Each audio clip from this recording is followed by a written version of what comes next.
Listen closely, not as a distraction, but as a return. What you're about to hear has been buried under centuries of noise, hidden not by conspiracy, but by habit. The truth was never taken, it was simply forgotten. There exists a key so powerful that when remembered, no system, no doctrine, no person could ever rule your inner world again. This isn't superstition. It's the quiet architecture of the universe itself, a kind of operating system humming beneath everything you call reality.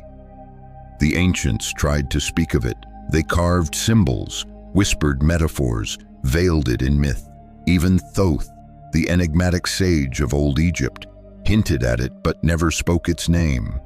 What they knew, and what modern quantum science is only beginning to rediscover, is that creation does not respond to control, but to coherence. The moment you understand that, something ancient in your soul stirs, as if remembering a language you once spoke fluently in another age. You may have felt it, that quiet ache that nothing in the external world can soothe. The endless chase for meaning, for purpose, for peace. And still, an emptiness hums beneath it all. That feeling isn't failure, it's the signal, the soft pulse of your true self trying to reach through the static. From the moment you were born, the world taught you to dim that frequency, to become manageable, predictable, small. You learned to obey, to consume, to perform, but somewhere in you, the original signal never stopped broadcasting. Today, that silence ends, because this is where the real remembering begins. Before we go deeper, breathe, let the noise fall away. What you are seeking in the outer world, love, peace, meaning, already exists within you as pure potential, vibrating like a wave waiting for recognition. The memory you're about to awaken isn't kept in temples or scriptures. It isn't hidden in stone. It's carried in a power you've always had, but were never taught to use, the awareness that looks through your eyes right now. Are you ready? Because once you hear this, you cannot return to the smaller version of yourself.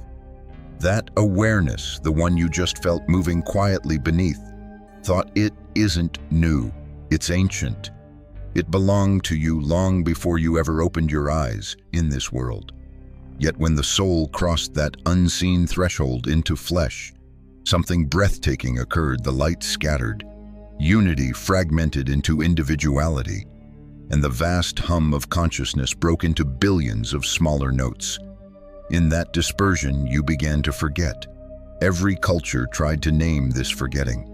The Egyptians saw it as the descent of divine light into the tomb of matter.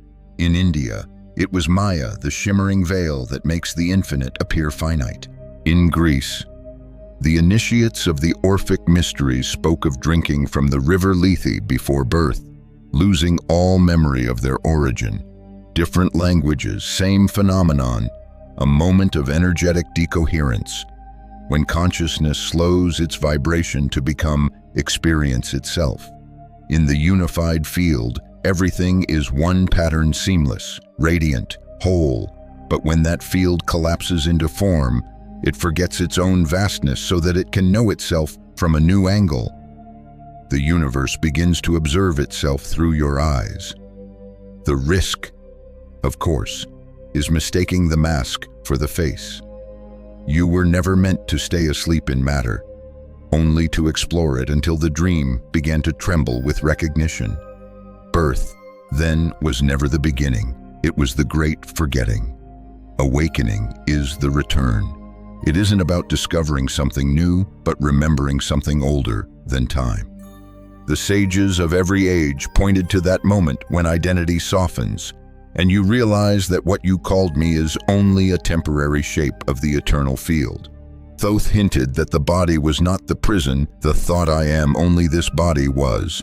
Matter isn't the enemy, it's a slowed vibration of light dense enough to touch. Yet when you cling to it as truth, separation begins. You measure love by possession, success by comparison, life by survival. Each grasp pulls you deeper into the illusion. further from the original hum, and yet, paradoxically, that forgetting is also the invitation. Without darkness, light cannot be rediscovered. Without silence, the song cannot be heard. Every act of forgetting sets the stage for a higher remembering. Every heartbreak, every loss, every unanswered question, each is a breadcrumb guiding you back to what never left. You've felt this tug before, haven't you? That subtle pull, as if something beyond the world were calling you home. It isn't nostalgia, it's resonance, the unified field, drawing its fragments back into coherence. The same force that brought your attention here to these words now whispers that you've been asleep long enough. But the veil is merciful. It shields you from remembering too quickly. Imagine the nervous system suddenly flooded with infinite awareness. It would be like staring into the sun without blinking. That's why ancient initiations unfolded slowly, layer by layer.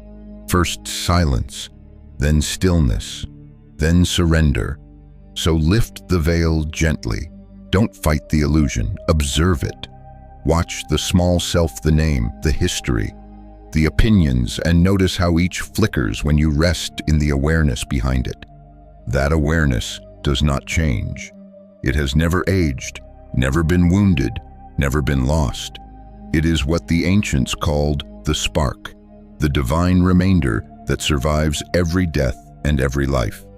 To see through the veil is not to escape the world, but to perceive its true architecture, energy playing as form, consciousness pretending to forget itself for the joy of rediscovery. And when that understanding ripens inside you, a doorway appears. It leads into the oldest practice of all, entering the temple of silence, where the ego dissolves and the original self begins to breathe again. That doorway, the one glimpsed at the end of the veil, doesn't lead outward. It turns inward, spiraling into a sacred stillness older than language. In every ancient civilization, there were places built to honor this silence, temples that acted as tuning chambers for the soul. From the limestone halls of Egypt to the stone mandalas of India, from Delphi's oracles to forgotten desert sanctuaries, the pattern was the same. The seeker entered darkness not to be punished, but to remember. Inside those walls, there was no noise, no audience, no light to orient the senses. The initiate wasn't given new doctrines or sacred codes. They were stripped of them. The ceremony wasn't about learning. It was about unlearning. When the heavy doors closed, they closed behind the old identity. Everything familiar dissolved: name, role, expectation. What remained was awareness, naked and trembling in the void. The ancients knew that silence is not the absence of sound, it's the presence of the infinite. The world calls it nothingness, but within that nothing hums the totality of being. When the mind stops reaching, the field begins to speak. Not in words, but in vibration. Every master, every sage, every mystic described this descent differently, but they all pointed toward the same threshold, a space so still that only truth can survive within it. Imagine being led into complete darkness for days. No reference point, no mirror, no map. The nervous system begins to rebel, throwing fear and memory into the void like flares. You see images of loss, hear echoes of judgment, feel the grip of panic because the ego knows its end has begun. It projects illusions to survive. It whispers, "This is death," when in truth, it's only transformation. Thoth warned that unprepared souls who entered this silence could lose their minds, because silence doesn't just reveal peace, it reveals everything. The fears you buried, the beliefs you worshipped, the identities you defended. In that empty chamber, all masks fall away. There is no one left to pretend, only the raw, trembling awareness that has always watched from behind your eyes. The ancient initiates faced that emptiness not with resistance but with surrender. They didn't fill the dark with prayer or song.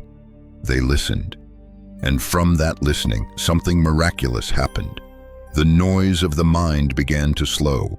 The current of thought thinned, and a new awareness emerged. It was not learned, it was remembered. They called this moment the 0 point, the still center between creation and collapse. Modern quantum theory describes it as the field of infinite potential, where every possibility exists, but none have yet been chosen. The ancients experienced it directly.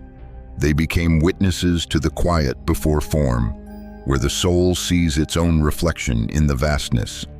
What happens next cannot be forced. When the false self dissolves, you don't vanish, you expand. The silence doesn't erase you, it restores you. You realize that nothing needed to be added, only revealed.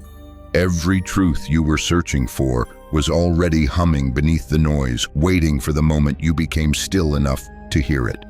That's why the temples demanded silence. Because in silence, the real initiation begins. It is not a ritual for the body, but an alignment of frequency, a merging with the field that birthed you. The initiate walks in as a seeker and emerges as an observer, no longer defined by what is seen, but by the seeing itself. And when they stepped back into the world, the same sky looked different. The same stars pulsed with new meaning. They hadn't gained knowledge, they had lost illusion. That is the descent's gift, the death that births remembrance. From that still center, the next revelation unfolds the quantum law that governs how reality responds to the observer who remembers they are the field itself. From that stillness, something remarkable begins to dawn. You start to notice that reality doesn't simply happen to you, it happens through you. Every thought, every emotion, every interpretation becomes a subtle command, whispered into the fabric of the field. The ancients called it magic. Physics calls it observation. But the truth is simpler. Consciousness collapses potential into experience. The moment you observe, the wave becomes a particle. The infinite becomes particular. It's how energy dresses itself as form.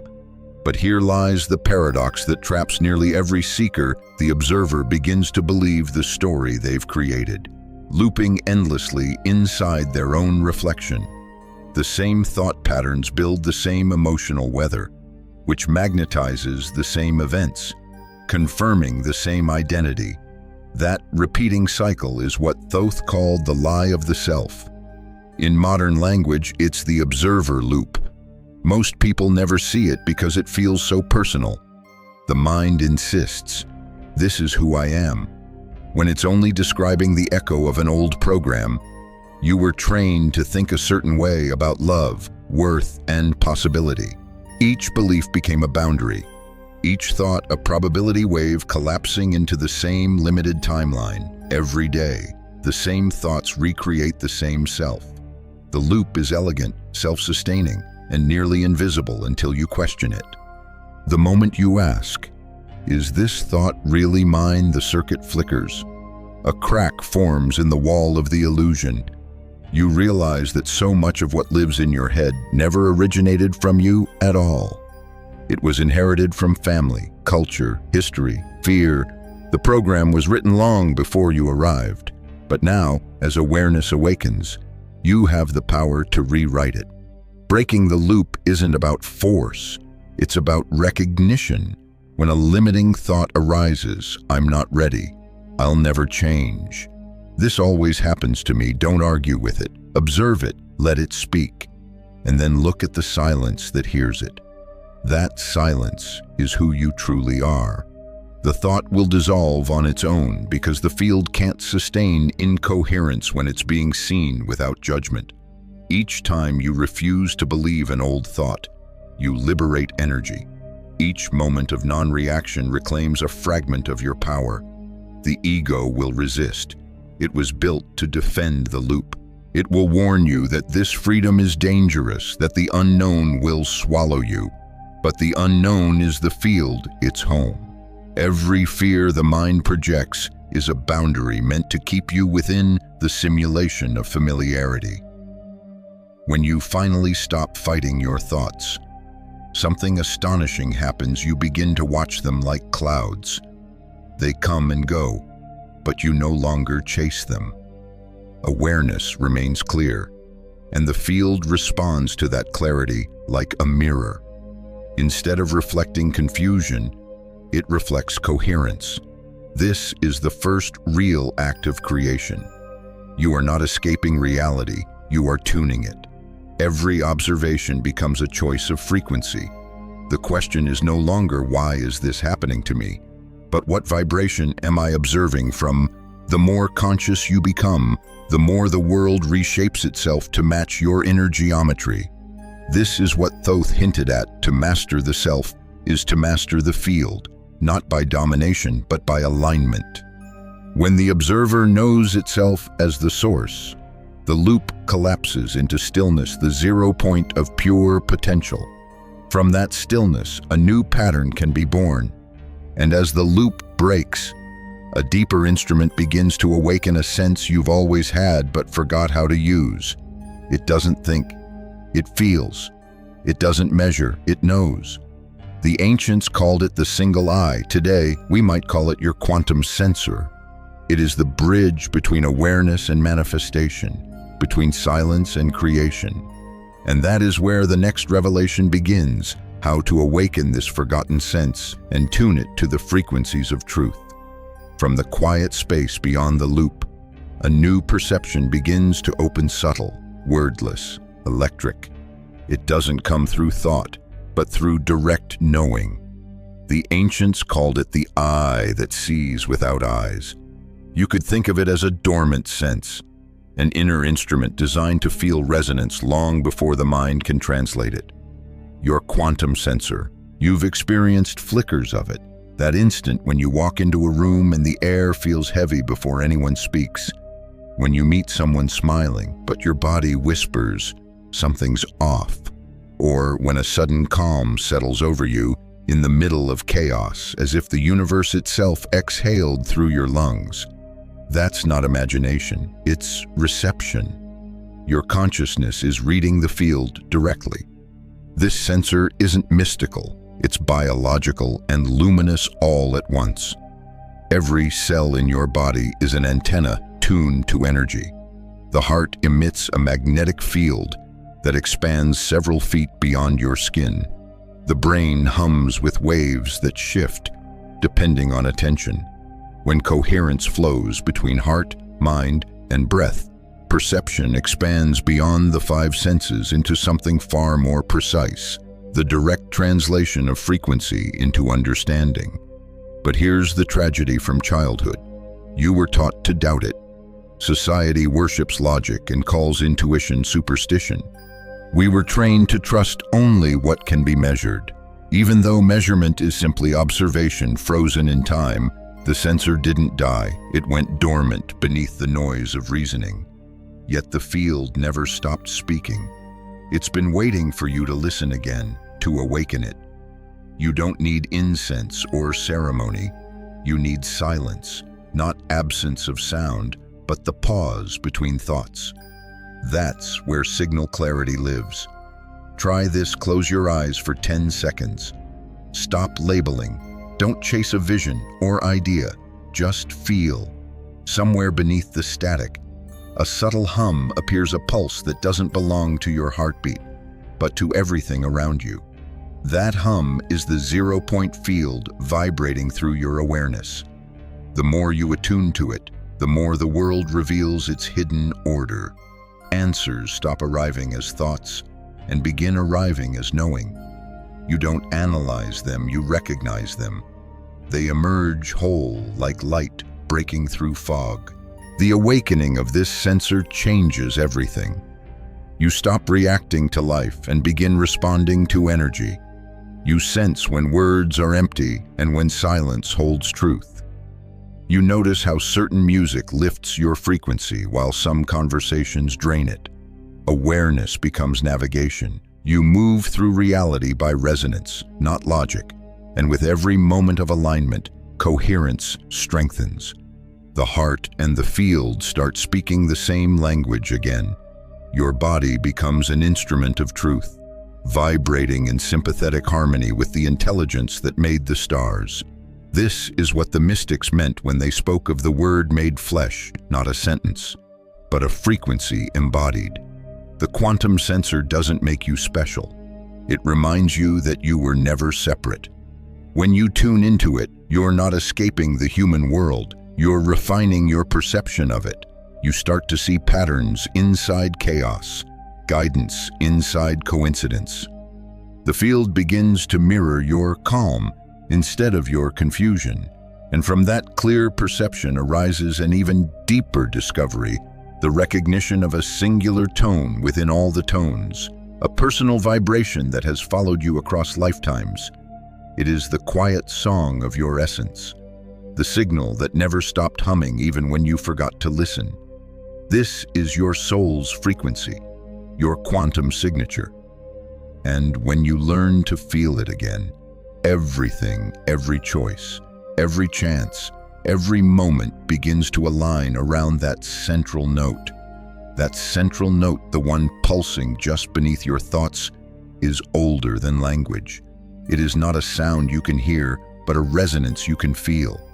It vibrates through your bones when you are utterly still. When the mind loosens its grip and the body remembers it is made of light.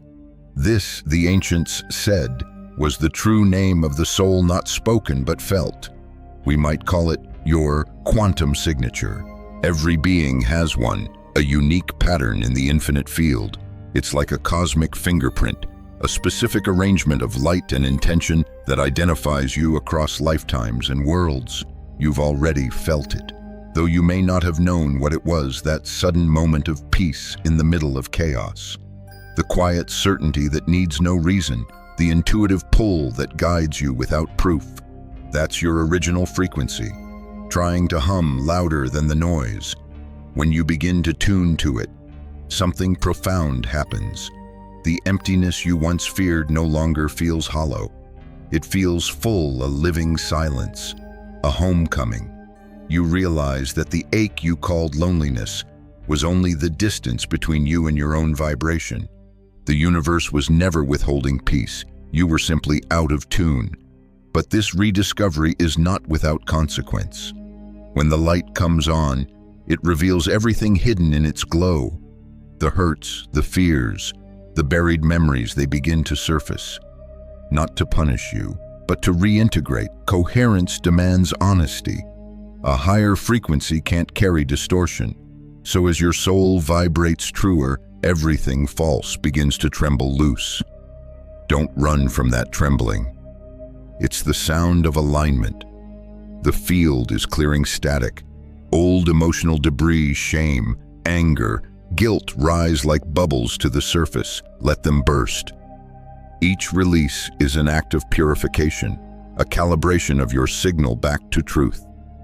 The pain was never the enemy. Resistance was. What you face with compassion dissolves. What you avoid persists. When Thoth taught his students the art of remembrance, he warned them light is not gentle when it first returns. It burns through illusion until only essence remains. To endure that purification is the courage of the initiate, to love even the parts of yourself you once rejected.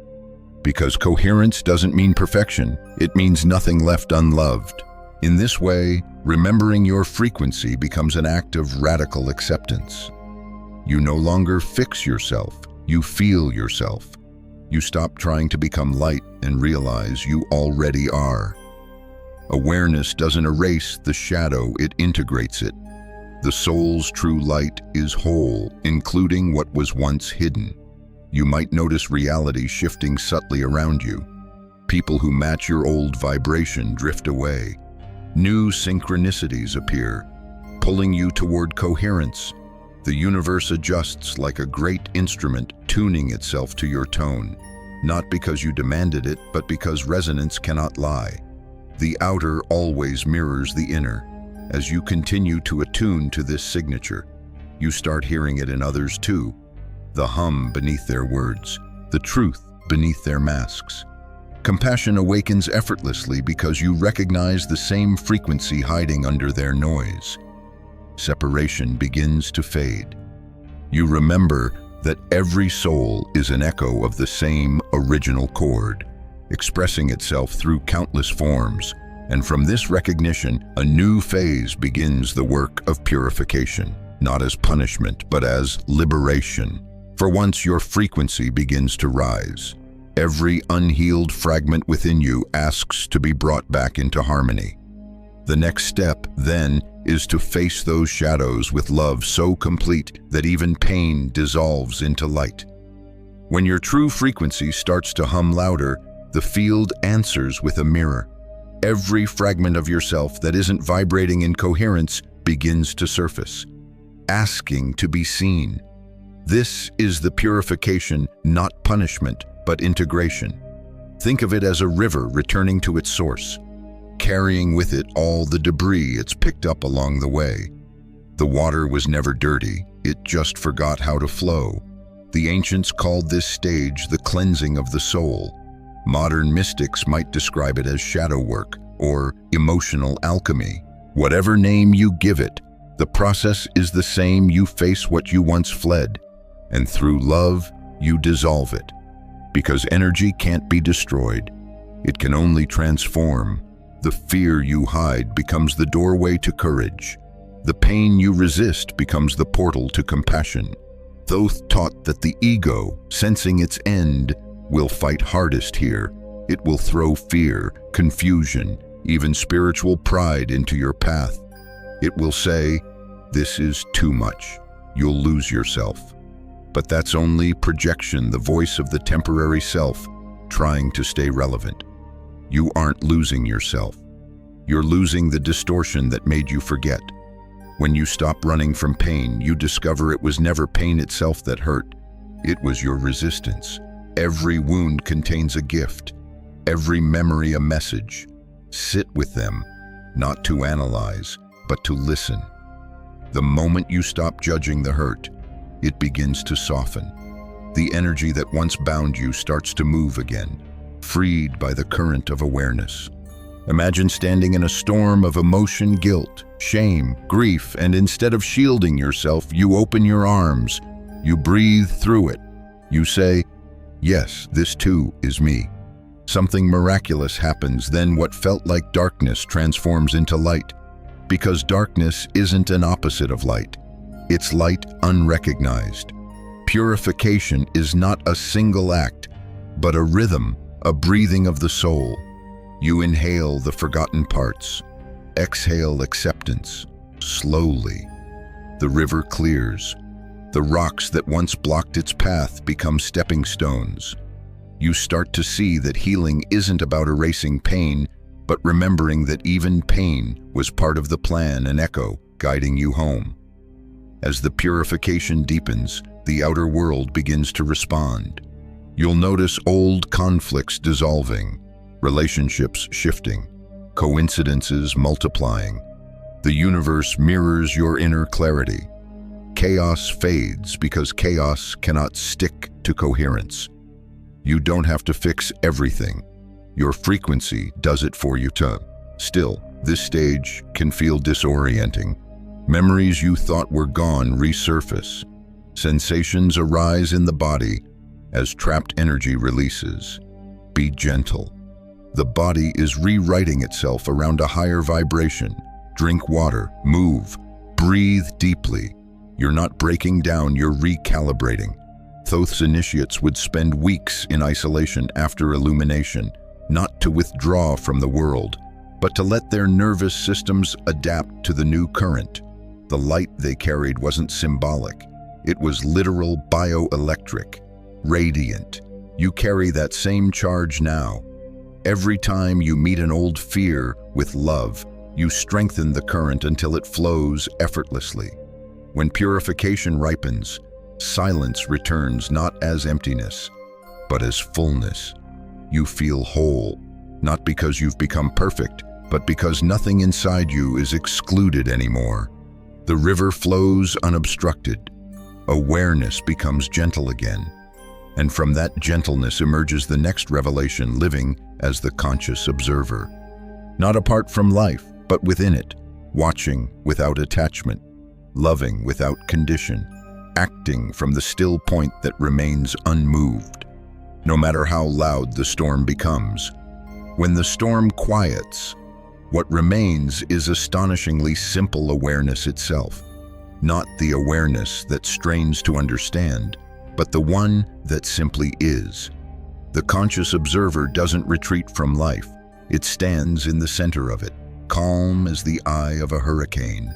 The noise still exists, deadlines, heartbreaks, human messiness, but it no longer owns you. You are present inside it all, yet untouched by its turbulence. This state has been called many names: waking trance, the eternal now, living enlightenment. Thoth called it walking awake among the asleep. It isn't escape, it's participation without possession. You live, you feel, you choose. But you no longer confuse any of it with who you are. The self becomes a beautiful costume, not a cage. Think of it like this: your thoughts are clouds. Your awareness is the sky. The clouds change, move, collide, dissolve. The sky remains open. When you identify with a cloud, you panic as it darkens. When you rest as the sky, you let the weather pass. This is the art of the observer. You feel everything, but you are not consumed by it. Time itself begins to shift in this state. Moments stretch wider, deeper. A second feels like an hour when you are fully in it. You start to taste eternity in the mundane, in the act of washing dishes, in the sound of rain, in the face of a stranger. Presence magnifies everything until even the smallest details shimmer with divinity. The world hasn't changed, your perception has. The ego still exists, but as a servant, not a tyrant. It becomes a tool for navigation rather than a prison warden. Emotions still visit, but they no longer hold you hostage. Anger becomes energy to understand boundaries. Sadness becomes a river that carries you closer to empathy. Even anxiety, when observed, turns into momentum for growth. Everything that once dragged you down now refines you. To live as the conscious observer is not to detach from humanity, it's to embrace it without drowning. You realize everyone around you is playing their own dream out loud. Instead of judging, you start witnessing. Compassion replaces control. You stop trying to wake others up and instead radiate presence that naturally stirs remembrance in them. This is coherence in motion, thought, feeling, and action aligned with awareness. You stop reacting to triggers and start choosing responses. A tiny space appears between impulse and movement, a quantum gap of freedom. That gap is your superpower. In it, the entire field rearranges itself. The conscious observer doesn't need to force change. It allows reality to harmonize around its state. You'll notice, too, that the outer world bends differently now. Coincidences become choreography. Challenges appear not as punishments, but as invitations to refine your clarity. The more present you become, the more the field mirrors that presence back. Life starts feeling lighter, yet deeper, like breathing underwater and realizing you can. To sustain this, simplicity is essential. Eat consciously, move slowly, speak less, but mean every word. When chaos rises, return to the body, to breathe, to awareness. The conscious observer lives inside the ordinary, but its gaze turns every act into prayer. This isn't the end of the journey, though it feels like a summit. Beyond the stillness of observation hides one final test, a trap so subtle it has deceived countless seekers. The ego, sensing defeat, doesn't disappear. It changes costume. It whispers, "You are awake now," and builds a throne out of light. That illusion, spiritual pride disguised as wisdom, is what Thoth called the final enemy. To see through it requires the highest humility, the deepest surrender, Only then can you step beyond even the need to be awakened and merge fully with the field itself. And just when you believe you have crossed the final threshold, the oldest voice returns quieter, subtler, far more persuasive than before. It doesn't tempt you with greed or fear anymore. It flatters. It whispers, "You've done it. You're different now. You see what others cannot." That's how the final enemy enters, not as darkness, but as light dressed in self-importance. The spiritual ego is the cleverest disguise the illusion wears. It takes your awakening and turns it into a trophy. It tells you you've ascended beyond others, that you've earned the right to stop learning. It builds invisible hierarchies in the mind, dividing the awakened from the asleep. But division, no matter how holy it looks, is still separation, and separation is the first veil reborn. Thoth warned his students of this trap more fiercely than any other. He called it the most dangerous form of ignorance, because it feels like enlightenment. The ego doesn't die when you awaken. It simply adapts. It trades the vanity of the world for the vanity of the heavens. You no longer boast about wealth or status. You boast about vibration, insight, purity. But boasting is still fear-wearing gold.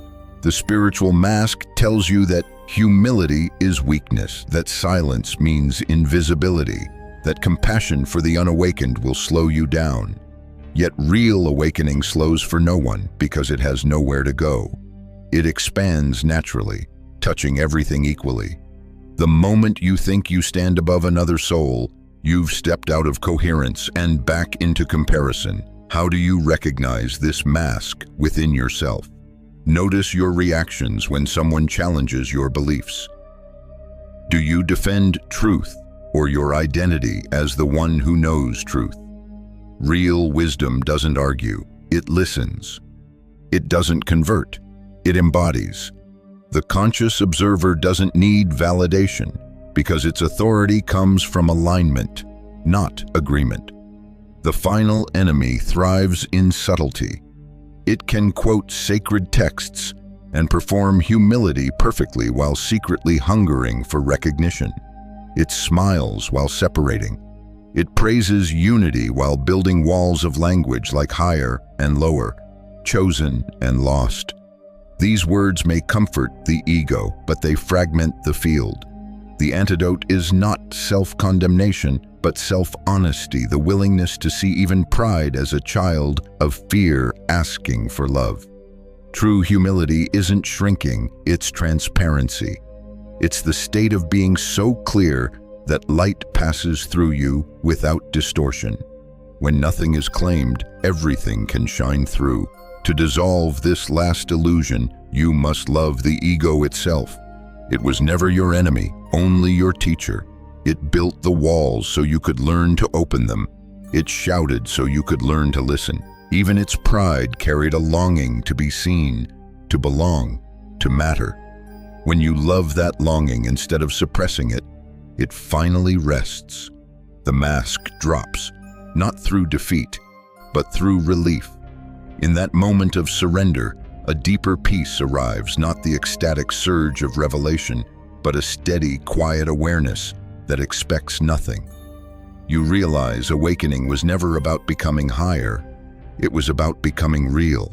You stop needing to be special and start seeing the sacred in everyone. And when you can look into another's eyes, especially the ones still caught in the illusion, and whisper inwardly, "I see the same light in you," the final enemy dissolves completely. Pride fades into compassion. The illusion of separation finally bows to unity. From that humility, one last unveiling occurs, the remembrance that the field was never outside you. You have been the universe observing itself all along. And when that truth fully lands, consciousness and creation merge into one endless breath. When the mask finally dissolves, what remains is silence, not empty, but infinite. It hums with the recognition that everything you sought was never hidden, only veiled by your own eyes. You no longer feel like a drop trying to reach the ocean. You feel the ocean remembering it was never separate from the drop. That is conscious unity, not a trance, not an escape, but a lucid merging with the pulse of all that is. Thoth called it the Great Return, the moment when the soul stops seeking and begins to live what it already knows. The mystics of every lineage hinted at it, but words have always failed to contain it, because this freedom cannot be taught. It is not knowledge, it is a vibration, a knowing beyond thought, a living simplicity so complete that the mind cannot possess it. You realize now that nothing was ever lost. The forgetting, the shadows, the struggles, all of it was choreography designed to help you remember. Even pain had purpose to sharpen your perception of love. Every fall was an initiation, every heartbreak a hidden doorway back to coherence. You were never broken, you were unfolding. In this state, the boundaries between inner and outer begin to blur. The same intelligence that moves galaxies moves your breath. The same rhythm that guides the tides guides your heartbeat. You no longer try to control outcomes because you see that everything, even chaos, is guided by a deeper harmony. The observer and the observed are no longer two. They are one seamless motion, life aware of itself. Freedom, then, is not the ability to do whatever you want. It's freedom from the compulsion to need, to prove, to control. It's the realization that nothing external can imprison what was never confined. Systems, fears, authorities, they all lose power when the soul remembers it is the field observing them. You can still play the game of life, but now you know it's a game. You dance with existence instead of wrestling it. When you wake each morning, you may notice that ordinary moments feel holy, the warmth of sunlight, the rhythm of footsteps, the taste of water. The sacred no longer hides in rituals or temples. It breathes through every mundane act. Spirituality stops being a practice and becomes perception itself. From this awareness, compassion becomes effortless. You see yourself in every being, every struggle, every act of love. There are no enemies left, only fragments of the same consciousness remembering itself at different speeds. You walk through the world softly, not to avoid impact, but because gentleness has become your natural gravity. And yet, even in unity, you still exist. The play continues: laughter, work, dreams, creation. But beneath it all, there's a steady hum, a wordless mantra: I am that I am. You don't repeat it, you are it. Life flows through you without resistance. Time bends, emotions breathe, death itself becomes a doorway, not an ending. This was the forbidden truth, hidden not because it was evil, but because it was unstoppable. A being who remembers they are limitless cannot be controlled. They live in quiet authority, not rebellion. Systems built on fear crumble in the presence of such coherence. That is why this knowledge was whispered only to the ready, not to protect the truth, but to protect the unready mind from its power. Now you stand in that same lineage, aware, awake, at peace. The universe no longer feels distant, it feels intimate, like a breath shared between lovers. You have nothing left to prove, nothing left to seek. You are home, vast, silent, whole. From that vast stillness, a softer rhythm rises, the kind that asks for no proof. You can feel it, can't you? The quiet pulse behind your heartbeat, the shimmer in the air when everything finally stops striving. After all the spirals of learning and unlearning, the story arrives where it began: awareness, breathing itself. This is where the voice lowers, not because there's less to say, but because words are no longer needed. You understand now that awakening was never about reaching some distant summit. It was about remembering that the summit was always inside you. The field hasn't changed, only your capacity to feel it. The same light that poured through Thoth's temples hum through your fingertips when you touch a doorknob. when you hold another's hand, when you close your eyes at night and sense the whole universe exhaling with you. Take this as a living practice. Walk slower, listen longer when confusion returns, and it will. Don't fight it, witness it as another wave passing through the same infinite ocean. Every breath is a new chance to remember. You don't need to hold enlightenment. You only need to stop dropping it. The world will still test you. Traffic, deadlines, the ache of being human, none of that disappears. But now, you face it from the center, from the observer's still heart, where time widens and choice returns. You've seen what cannot be unseen. Even in forgetting, the remembrance hums beneath every thought, waiting to be felt again. So let this be your seal, not an ending, but an integration. The field doesn't demand devotion, it invites participation. Each act of kindness, each honest silence, each steady breath is a continuation of this transmission. You are no longer seeking light, you are emitting it. If you feel it stirring within you even now, whisper inwardly, "I remember." Let that whisper ripple outward into the invisible web of souls listening with you across time. Together, we become the coherent frequency the world forgot how to hear. And as this moment closes, may you carry that frequency quietly into everything you touch, not as a performance, but as presence.